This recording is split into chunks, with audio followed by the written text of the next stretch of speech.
सवाल law and order पर उठ रहा है। जिस कानून व्यवस्था पर योगी जी, आपकी पूरी सरकार, बीजेपी पीठ थपथपाती है, वो कहां है? अगर एक माफिया डॉन को 3 और अपराधी आकर दिन दहाड़े पुलिस कस्टडी में मार देते हैं, आज ये सवाल पूछेंगे ना तमाम पार्टी वाले। आप कह रहे हैं अतीक को संरक्षण दिया, लेकिन पुलिस कस्टडी में हत्याएं हुई हैं लाइव कैमरास के आगे। राकेश जी, इसका मतलब समझते हैं आप? कि पुलिस की सुरक्षा में तो हत्या कृष्णानंद राय की भी हुई थी, पुलिस सुरक्षा में हत्या राजू पाल की भी हुई थी। और केवल इतना नहीं, राजू पाल को अस्पताल तक दौड़ाकर 40 किलोमीटर तक फिर गोलियां बरसाने का काम किया था। और तब शिवपाल सिंह यादव के मन में सवाल नहीं आया था। तब ये शिवपाल सिंह यादव संरक्षण करने का काम कर रहे थे इन अतीक अहमद का, इस मुख्तार अंसारी का, और आज सेलेक्टिव तरीके से सवाल पूछ रहे हैं। देखिए, ये बात सच है कि पुलिस सुरक्षा के भीतर इस देश में हमने अपने पूर्व प्रधानमंत्री स्वर्गीय इंदिरा गांधी जी को खोया है। पुलिस सुरक्षा में हमने राजीव गांधी को खोया है।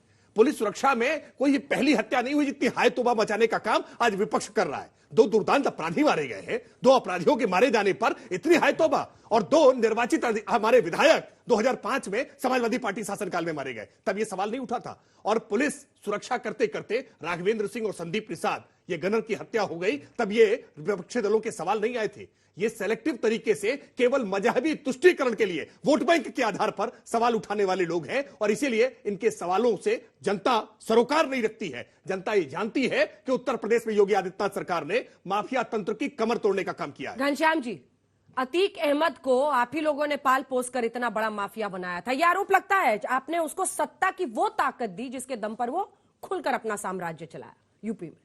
नमस्कार अंजना जी, आपको, दर्शकों को और को पैनलिस्ट को। देखिए, जब सत्ता के दम पर आप अपराधियों की ताकत क्या होती है, इस देश में इस समय 400 से 500 सिटिंग भारतीय जनता पार्टी के विधायक और सांसद हैं, सिटिंग, जिनके ऊपर आपराधिक मुकदमे, ये उनका अपना एफिडेविट कहता है, जिसमें साध्वी प्रज्ञा जी भी हैं। सत्ता की ताकत क्या होती है कि सुप्रीम कोर्ट कहता है आज बिल्किस बानो है, कल आप और मुझ में से कोई भी हो सकता है, रिहाई की फाइल जब गुजरात सरकार नहीं देती है। सत्ता की ताकत क्या होती है कि भारतीय जनता पार्टी का विधायक कहता है, अभी 2 दिन पहले, मैं ये सब आज तक की खबरें हैं जो मैं आपके सामने पढ़ रहा हूं, अतीक अशरफ को ऊपर पहुंचा दिया योगी सरकार ने।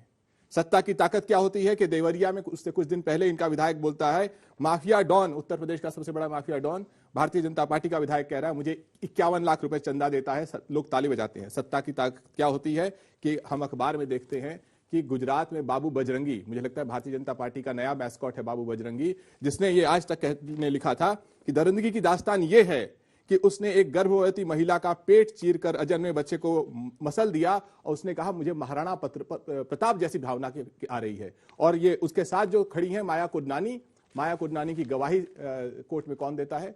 अमित शाह, देश के गृह मंत्री।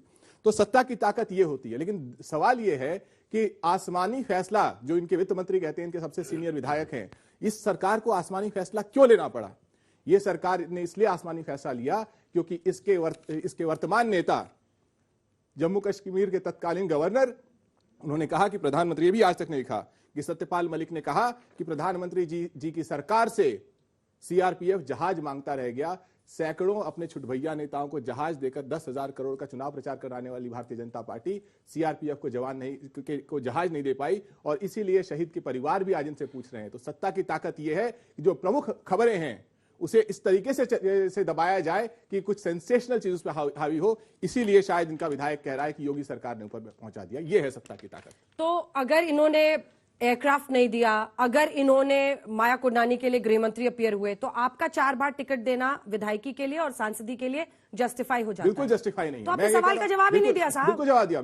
मैंने कहा कि जो अपने आप को संतों की पार्टी बताती है, वो कहती है कि सत्ता की ताकत से कोई ऊपर चढ़ा। तो मैं बताता हूं कितना ऊपर चढ़ा जा सकता है कि एक गर्भवती महिला के पेट को चीर करके, मैं बता रहा हूं सत्ता की ताकत। तो आप ये कह रहे हैं कि आप गुंडों की पार्टी है? क्या कह रहे हैं आप? उनको संतों की पार्टी बता रहे हैं? क्यों बता रहे हैं? मैं इसलिए बता रहा हूं, संतों की पार्टी कैसे? आपके सवाल का जवाब मिल गया। मुझे लगता है कि मैं 1 हफ्ते से सवाल का जवाब दे रहा हूं कि आपके मंच पर अब तक पुलवामा पर बहस नहीं हुई, क्योंकि सरकार चाहती है बहस ना हो।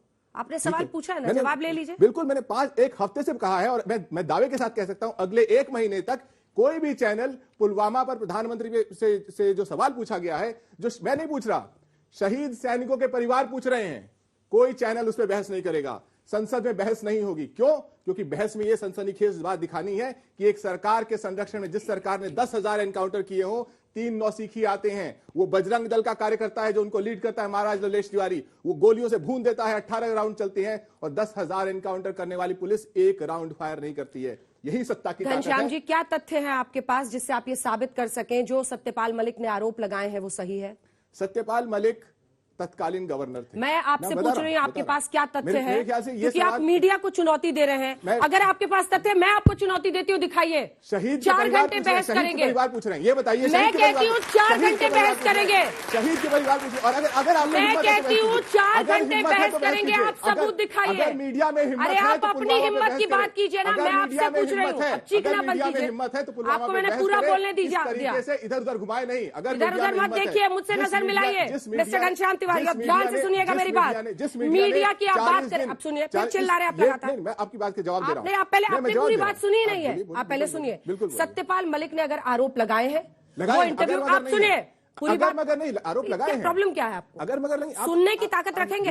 हाँ तो सुनिए, किसी को उन्होंने इंटरव्यू दिया, उन्होंने इंटरव्यू चलाया। आप चाहते हैं कि हम लोग उनके पीछे भाग भाग के और वही हिस्सा दिखाएं जो आपको जरूरी लगता है। हमें लगता है कि यूपी में कानून व्यवस्था बड़ा विषय है। अगर आपके पास एक भी तथ्य है मिस्टर घनश्याम तिवारी, अभी मैं आपके आइए तो 5 मिनट में आपको देती हूं, आप वो तथ्य दिखाइए कि कोई लेटर था सीआरपीएफ की तरफ से जिसकी वजह से एयरक्राफ्ट नहीं मिला, उसके बाद हम उस पर बहस करेंगे।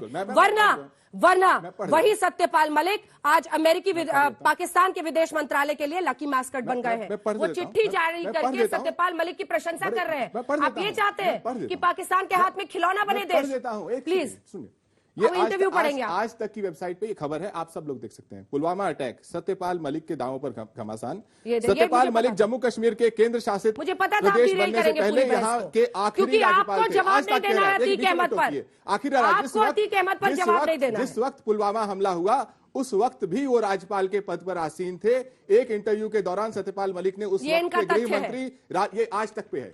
ये आपका तथ्य है, ये आपका तथ्य है। मैं कह रही हूँ तथ्य, आपको सबूत समझ में आता है? देखिए घनश्याम तिवारी, बहस को डिरेल मत कीजिए। मैं आपको, उन्होंने इंटरव्यू का हिस्सा चलाया ना, तो मैंने भी वही बोला। सत्यपाल मलिक ने जो बोला वो तो आप डिसाइड करेंगे कि हम क्या बहस करें नहीं करें। अब चुप हो जाइए मिस्टर आजाद।